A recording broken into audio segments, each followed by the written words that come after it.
Assalamualaikum warahmatullahi wabarakatuh. Waalaikumsalam warahmatullahi wabarakatuh. Selamat siang semuanya. Siang, Bu. Untuk hari ini kita belajar tatap muka untuk mata kuliah komputer akuntansi ya. Untuk awal perkenalan dulu. Nama saya Juwita Aziza. Selama ini daring nggak pernah ketemu ya. Nah, oke. Juwita Aziza, saya berkuliah S1-nya di Universitas Negeri Malang, Ekonomi. S2-nya saya ngambil manajemen di Universitas Merdeka Malang. Jadi sama-sama di Kota Malang, Jawa Timur. Ada yang berasal dari sana? Nggak jauh ya, menyeberang pulau. Baik, asli Duri semua. Oke. Ini untuk komputer akuntansi, masalah akuntansi tentunya tujuan dari mata kuliah ini adalah memberikan informasi kepada seluruh mahasiswa, tentunya berkaitan bersifat masalah keuangan. Ini untuk pemahaman membuat laporan keuangan secara baik dan benar. Adapun outputnya, tujuannya tentu kita memahami atau mengetahui apa itu akuntansi, bagaimana siklusnya, bagaimana memahami jurnal, buku besar, neraca saldo, jurnal penyesuaian, nanti juga diaplikasikan lewat aplikasi komputer yaitu lewat Mayop. Lalu kita akan membahas masalah neraca lajur, terus membuat laporan keuangan, ada jurnal penutup dan jurnal balik, terus masalah akuntansi piutang dan persediaan. Itu ya untuk pemahaman output dari learning outcome-nya. Baik, kita mulai untuk yang pertama. Untuk akuntansi tentu kita memahami definisinya dulu ya. Definisi dari akuntansi. Untuk definisi akuntansi tentu kita harus ketahui dulu secara detailnya atau secara dalamnya di mana bahwa akuntansi ini ada sudut pandangnya dilihat dari ada dua, dari fungsi dan kegunaan, lalu ada proses kegiatannya. Yang pertama, akuntansi merupakan aktivitas jasa, yaitu memberikan informasi secara kuantitatif mengenai kesatuan ekonomi terutama bersifat keuangan yang bermanfaat dalam pengambilan keputusan. Kalau dari proses kegiatan, akuntansi adalah seni mencatat atau mengklasifikasi, mengintisahkan transaksi kejadian yang sekurang-kurangnya atau sebagian bersifat keuangan dengan cara menginterpretasikan hasil-hasilnya. Tuh.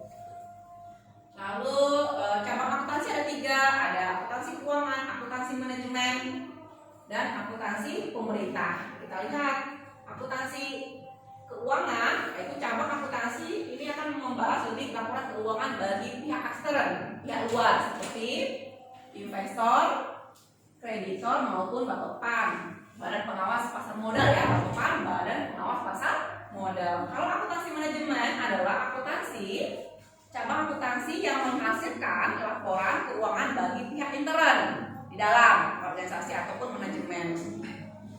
Yang ketiga, akuntansi pemerintah, di mana cabang akuntansi yang memproses transaksi keuangan pemerintah yang menghasilkan laporan keuangan sebagai bentuk pertanggungjawaban anggaran ya, anggaran belanja negara ataupun anggaran belanja daerah kepada rakyat melalui lembaga legislatif.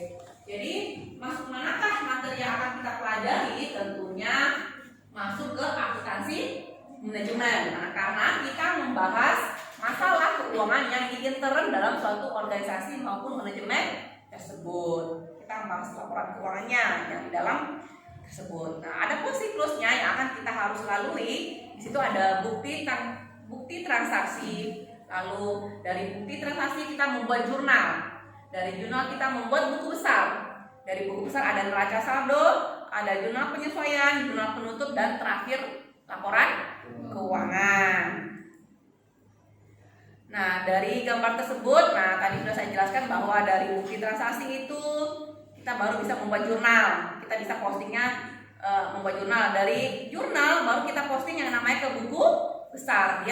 Dari buku besar itu adalah kita memindahkan jurnal yang debit ke debit, yang kredit di kredit. Lalu kita susun ke neraca saldo. Neraca saldo ini hanya mengecek keseimbangan dari buku besar. Lalu kita masukkan membuat neraca jumlah ada jumlah penyesuaian, lalu ada jumlah penutup, dan terakhir ada laporan keuangan. Nah, ini yang harus kita pahami bahwa adanya persamaan dasar akuntansi ini rumus dasarnya bahwa aktiva adalah atau aktiva sama dengan hutang plus modal, hutang ditambah modal. Di mana aktiva itu apa? Harta yang dimiliki perusahaan yang merupakan sumber ekonomi. Contohnya kas, piutang, gedung, kendaraan, harta ya. Harta baik harta berjalan ataupun harta tetap yang tidak berjalan. Kas, piutang, kalau harta tetapnya yaitu kendaraan, peralatan, gedung. Nah itu ya, itu aktiva atau harta. Lalu hutang tentunya kewajiban yang menjadi beban perusahaan, namanya hutang. Termasuk namanya kalau kita membeli secara kredit disebut dengan hutang. Yang terakhir modal. Apa itu modal? Modal adalah hak atau klaim pemilik atas aktiva perusahaan. Jadi kalau ada investor atau orang yang menyetorkan modal, nah itu disebut adalah modal, atau karena dia nanti dari orang yang menyetorkan modal itu dia bisa meminta kembali uang tersebut. Nah, itu modal ya, itu hak atau klaim yang bisa nanti diambil sewaktu-waktu tentunya. Analisis transaksi. Nah, kita memahami dulu dari analisis transaksinya. Contoh sederhananya ya, dalam pembelian aktiva. Pembelian aktiva atau aset secara tunai. Nah, ini contohnya perusahaan minuman membeli sebuah kendaraan 100 juta secara tunai. Analisanya bagaimana? Ini mempengaruhi apa? Mempengaruhi aktiva. Namanya membeli. Membeli otomatis kita mengeluarkan uang. Uang kalau dalam sebuah akuntansi disebut kas. Jadi membeli ya. Nah, dia membeli kendaraan secara tunai. Jadi uangnya berkurang, kasnya berkurang, kendaraannya bertambah. Logikanya ada. Jadi dalam akuntansi ini kita main pemahaman logika. Jadi dia membeli secara tunai, tentu kas berkurang, tapi kendaraan kita bertambah. Bagaimana pembelian aset atau pembelian aktiva secara kredit? Nah, sebuah perusahaan jasa membeli mesin fotokopi tapi secara kredit sebesar 50 juta. Kalau membeli secara kredit berarti apa yang dipengaruhi oleh aktiva? Tentunya namanya dia membeli mesin, berarti hutang ya. Nah, dia membeli berarti yang aktivanya apa? Bertambah karena dia membeli, ya kan? Harta kita ini pembelian aset secara kredit, tapi adalah yang mempengaruhi aktiva adalah kita memiliki aktiva tetap atau harta benda kita bertambah berupa peralatan. Jadi peralatannya bertambah karena dia membeli secara kredit. Tadi kita ingat bahwa kredit disebut juga dengan hutang. Nah, itu ya. Jadi peralatan bertambah, hutang juga bertambah. Kalau masalah penjualan secara tunai, perusahaan minuman menjual kendaraan seharga 80 juta secara tunai, dijual kendaraan, artinya dijual benda, harta benda kita. Berarti apa? Keaktifannya berkurang kan? Kita menjual kendaraan, berarti kita aktiva tetap kita apa? Menjual kendaraan seharga. Jadi kita menerima uang. Kenapa kita menjual kendaraan? Kita menerima uang. Kas bertambah ya. Kas bertambah sebesar 80 juta rupiah, tapi kendaraannya berkurang karena sudah dijual. Kita terima uang tapi harta benda kita hilang, yang berkurang. Nah, kan dijual ya. Lalu menjual aktiva atau aset secara kredit. Nah, ini kita menjual kendaraan tapi secara kredit. Tetap tadi kendaraannya berkurang, tapi apa? Efek ke aktivanya piutangnya bertambah. Karena apa? Dia menjual secara kredit. Oke, paham ya? Lalu transaksi yang mempengaruhi hutang. Jadi contohnya pembelian atau pembelian aktiva secara kredit. Jadi satu perusahaan membeli sebuah mesin secara kredit, Kalau dia membeli berarti memang harta bendanya bertambah, tapi karena dia membeli secara kredit artinya hutang bertambah. Hutang bertambah, peralatan bertambah karena dia membeli secara kredit. Lalu ini membayar hutang. Nah, namanya membayar hutang otomatis mempengaruhi apa? yang berkurang, kasnya juga berkurang. Namanya membayar ya, betul. Jadi hutang yang berkurang, kasnya berkurang karena kita membayar. Nah, namanya segala sesuatu membayar itu mengurangi kas atau efeknya ke kas. Transaksi yang mempengaruhi modal. Di sini contohnya penanaman investasi ya atau penanaman modal. Nah, contohnya Mr. X melakukan penyetoran uang sebesar 50 juta ke perusahaan sebagai modal di situ. Jadi apa? Modal bertambah, kas juga bertambah. Nah, ini kalau pengurangannya bagaimana? Nah, tentunya Mr. X, salah satu contoh adalah Mr. X melakukan penarikan uang untuk keperluan pribadi.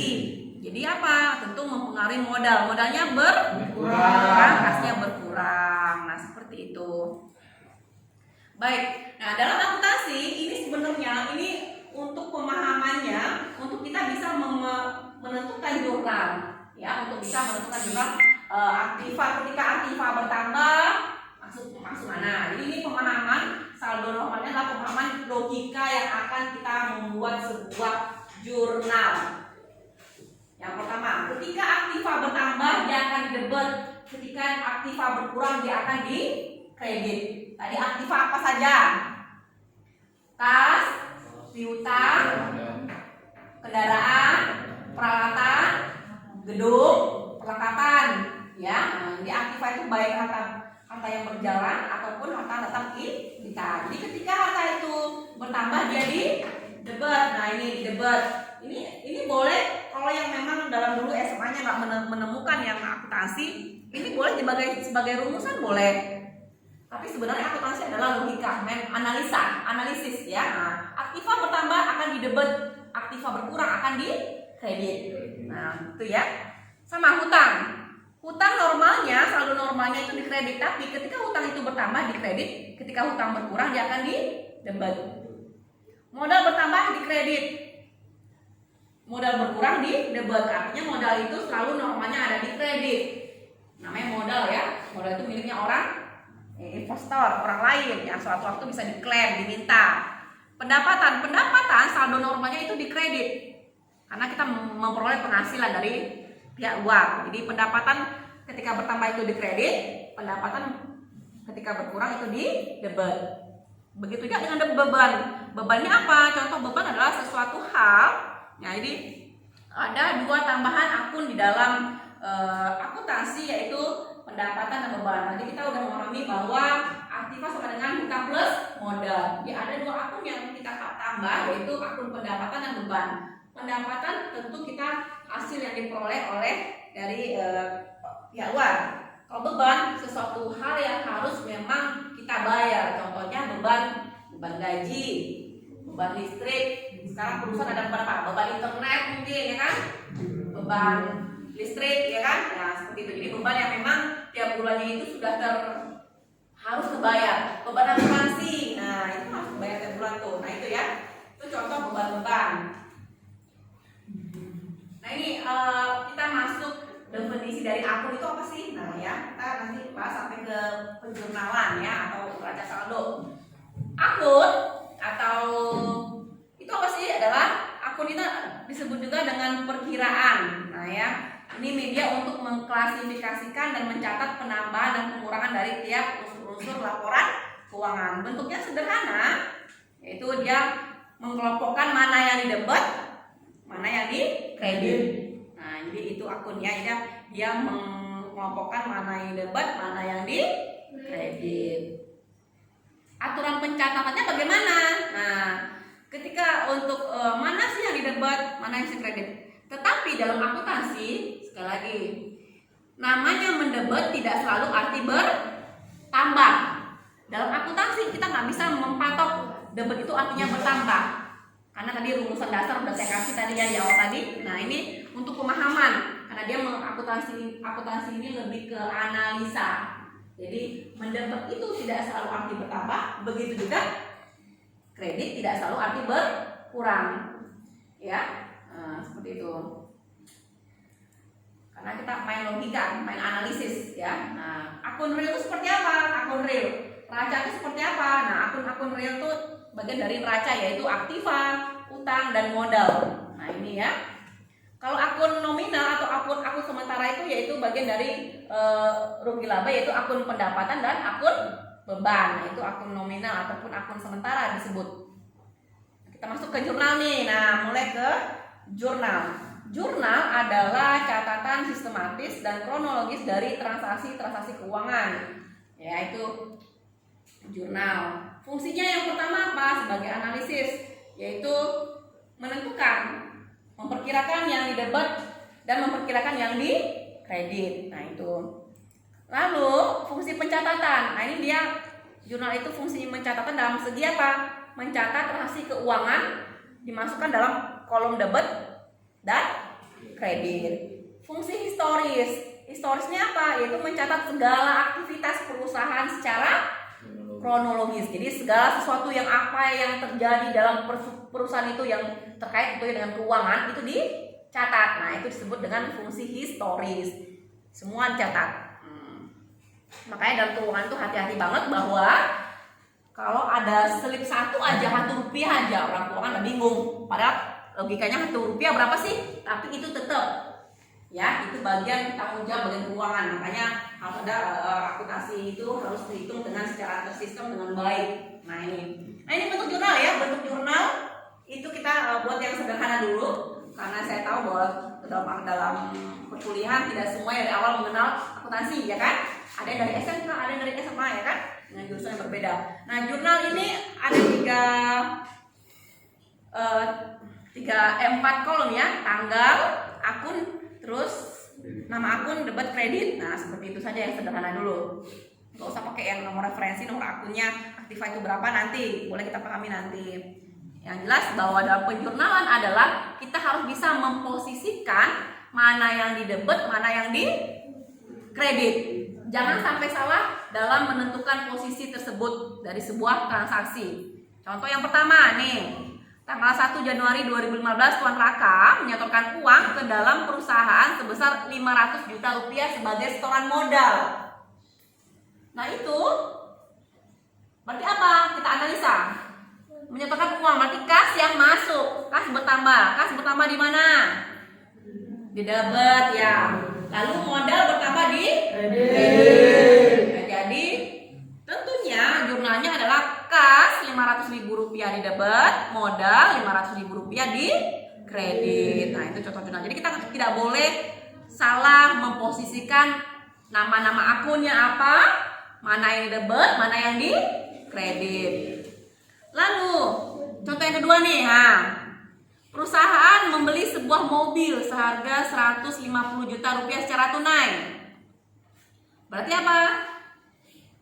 Kendaraan Di debit. Kendaraan di debit, Kas di kredit. kas di kredit. Kenapa? Analisanya bagaimana? Kenapa? Karena dia membeli sebuah mobil. Karena dia membeli sebuah Mobil. mobil. Kasnya di kredit kenapa? Karena Kasnya di kredit kenapa? dia Karena? membeli uang. Apanya berkurang? Uangnya karena uangnya berkurang ya, karena kita mengeluarkan uang. Jadi namanya kas itu dalam akuntansi segala satu keuangan yang keluar itu, segala satu keuangan atau uang itu disebut dengan kas. Kasnya di kredit karena kita membeli secara tunai, karena kita mengeluarkan uang. Nah itu analisanya ya. Kenapa kendaraan di debit? Karena kita udah membeli mobil, tentu harta benda kita bertambah. Bertambah, kasnya berkurang karena kita mengeluarkan uang gitu. Lalu contoh selanjutnya, membeli mesin fotokopi seharga 50 juta secara kredit. Mana yang di debit, mana yang kredit? Berarti apa? Peralatan di debit. Peralatan di debit, utang di kredit. Analisanya bagaimana? Kenapa itu? Karena kita membeli itu segala suatu membeli aktiva yang bertambah itu di debit. Karena dia membeli secara kredit disebut dengan utang. Utangnya Di di kredit. kredit. Jadi utang bertambah. Ketika kita masih punya utang, utang itu posisinya di kredit. Nah, itu ya. Nih, beban telepon. Beban telepon sebesar Rp1 juta. Tadi beban telepon. Jadi ketika kita namanya perusahaan ada bayar beban ya, itu tiap bulan itu selalu continue ya. Jadi beban telepon, beban ini, nama akun beban itu selalu posisinya di Debit. dia membayar, artinya berarti beban telepon di debit, kas di kredit karena dia membayar. Lalu yang selanjutnya adalah menerima pendapatan. Menerima pendapatan dari jasa fotokopi, kas di debit, pendapatan di Kredit. menerima, kita menerima uang, tapi dari hasil dari pekerjaan. Tentunya kas di debit, modal di kas di debit, pendapatan di Kredit. karena kita menerima uang pendapatan ya. Di kas di debit, pendapatan di kredit, menerima uang kita dari hasil pekerjaan. Nah, ini ada membayar asuransi. Membayar beban asuransi sama tadi, membayar segala sesuatu beban itu posisinya di mana? Debit. Beban asuransi di debit, kas di kredit. Nah, itu ya. Dari semuanya itu tentunya akan dimasukkan ke dalam yang namanya buku besar. Nah, silakan. Tadi ada yang mau bertanya nggak masalah jurnal dulu? Saya Bu, Ya. saya ingin bertanya Bu, apa perbedaan buku besar dengan jurnal? Ya, kita tadi udah membahas masalah jurnal. Kita akan masuk buku-buku besar. Oke. Perbedaannya nanti tentunya adalah buku besar adalah proses memposting ataupun memasukkan hasil pencatatan debit atau kredit pada jurnal, yaitu nanti bisa memperkirakan dari jurnal tersebut kita posting ke dalam buku besar untuk melihat hasil dari saldo akhir setiap akun. Jadi kalau jurnal kita melihat hitungan posisi di mana debit, di mana kredit setiap akun. Tetapi buku besar kita bisa melihat saldo akhir dari setiap akun. Nah, itu perbedaannya. Nah, kita lihat ya. Nah, ini pengertian neraca saldo. Dia kumpulan dari seluruh akun yang ada di dalam dari jurnal ya. Nah, seperti itu. Baik, ada yang mau tanya lagi nggak sebelum kita masuk ke buku besar? Ya. Aktiva itu apa saja, Bu? Oh, aktiva. Baik, saya ulang lagi bahwa aktiva tadi terdiri apa aja? Aktiva itu sama dengan harta. Harta itu ada harta tetap, ada juga harta tidak tetap, harta yang berjalan ya. Nah, aktiva. Jadi contoh-contohnya aktiva adalah kalau aktiva tetap contohnya apa? Gedung, kendaraan ya, peralatan, terus kelengkapan kendaraan ya. Tapi kalau harta aktiva tidak tetap adalah apa? Kas, piutang. Nah, itu jadi yang berjalan ya. Tapi kalau yang tetap berarti harta benda. Ya, harta benda perusahaan, baik itu gedungnya, kendaraan, itu harta benda ya, perlengkapan, peralatan itu jadi aktif tetap. Nah, seperti itu. Ada lagi yang mau menanyakan sebelum masuk ke buku besar?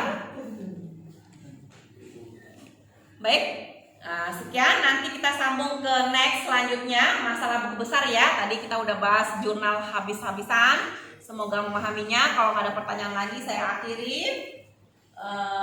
Sampai ketemu minggu depan. Terima kasih. Wassalamualaikum warahmatullahi wabarakatuh. Waalaikumsalam warahmatullahi wabarakatuh.